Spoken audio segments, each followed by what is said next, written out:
They'll take a backseat to nobody, John. Not even the team that beat them twice this year and won the Big Ten title. Tom Izzo not happy after his Spartans fell at the Chrysler Center yesterday. It was a good game. It was a fun game. It was a good game. It was competitive all the way to the end. I think I saw a graphic until Michigan started making their free throws at the end.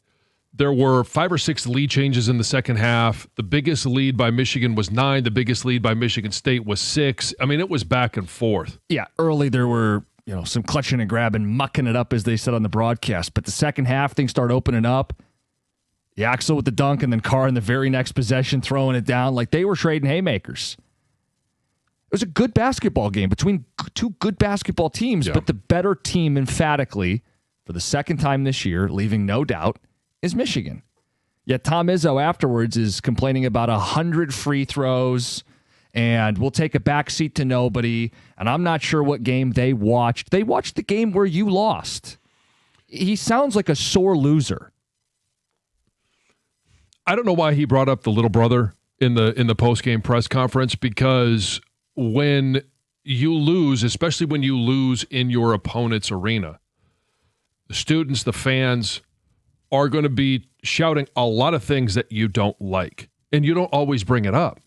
Right. Like, do I think Tom Izzo's career suggests he's the little brother in this rivalry? Absolutely not. No, His program is not. And here's the other thing in terms of his comments. I took it more as, hey, we're never going to back down. And I would never expect them to back down and just say, well, we can no longer compete with Michigan. No, but at the same time, what are we doing bitching about officiating? Do you think that game was decided by officiating? No, I actually If anything, I feel like, Fears got called for his, but Mara got called for a couple dirty plays too. I don't think that game was poorly officiated. And it goes back to the first meeting in the Breslin, where Izzo says they were the better team. I guess. Again, to me, he's never going to back down, nor should he. And I don't know. I don't want to. I want to defend his comments in that regard. Again, I don't know why. If he doesn't bring up the little brother comment, we're not talking about that at all this morning, because you and I weren't there. It's a small arena. No one even knew it happened until he went to his post-game presser. Could I venture a theory? You know why he brought it up? Because it got to him. Not because he thinks he's little brother, but he sees the tide turning. Dusty May in 2 seasons has closed the gap.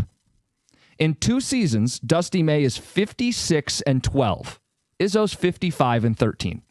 1 game difference, but 2-0 head up. And Big Ten champs.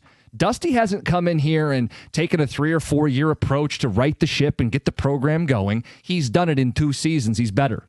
They're better than you in 2 seasons, and they're willing to do stuff you're not willing to do.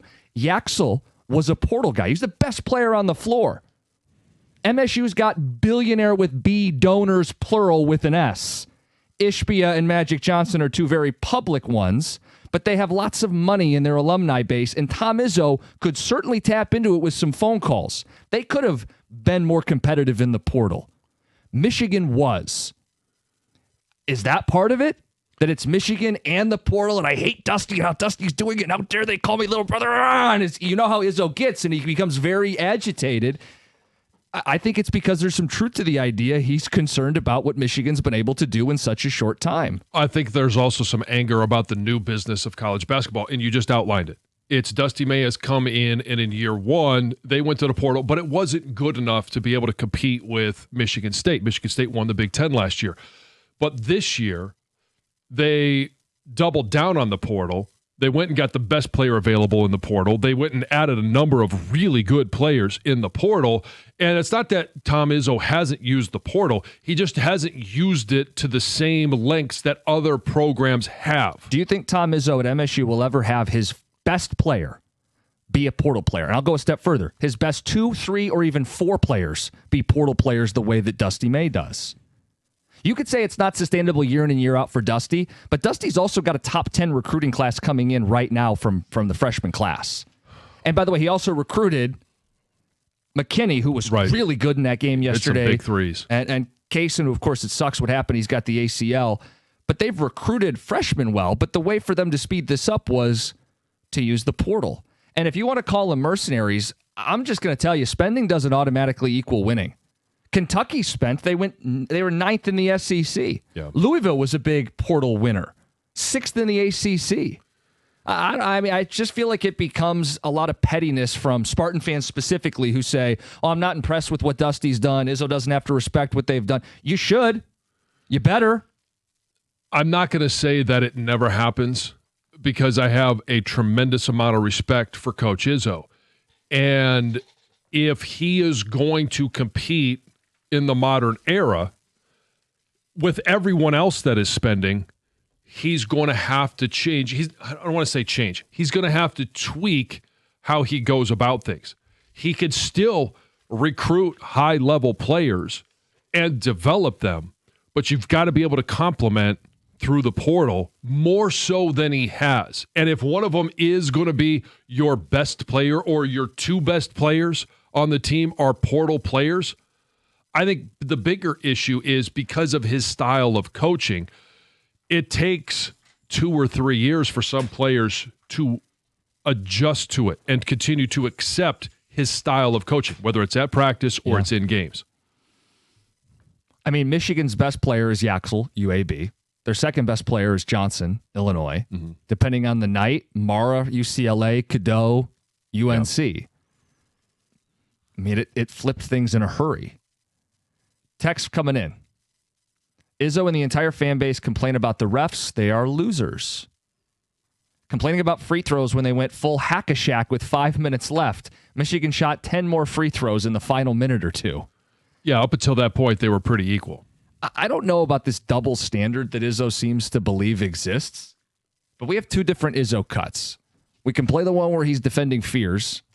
We could play the one where he sounds like a grumpy old man. Well, let's go grumpy old man first. All right, perfect. On fears and officiating and his star point guard kicking somebody in the groin again. It is a physical sport. And it was in this game, I thought it was called pretty equally. You got Morrow with 2 flagrants and technicals. Earned them both, dirty plays. Yeah. And my question is, why is, when he says, it was just a reaction, like why is his reaction to always kick a guy in the groin? Yeah, I don't think he did it on purpose. It's an unnatural movement. Why does it always seem to be that with him? Why would he get the benefit of the doubt? I know he wants to make a big deal of, well, he was called out publicly. For good reason, Tom. Not. This wasn't AI-generated images that CBS had ready to queue up. They were there because he did these things. It does nothing to help them win games. Nope. And he is a hell of a player. Yeah, and I do agree with he played his ass off. He's played his ass off all season long. Including the first meeting, too. He's a hell of a point guard. But you can't defend the indefensible. And the idea, well, their guy did it too. Is Dusty coming out and defending Mara, pushing guys after plays? I didn't grabbing hear that. Guys. I didn't see it. If he did, I'd rip Dusty for doing that too. You can't defend the indefensible. 248-539-9797. We got phone calls to get to. We got plenty of text to read. It's 97.1.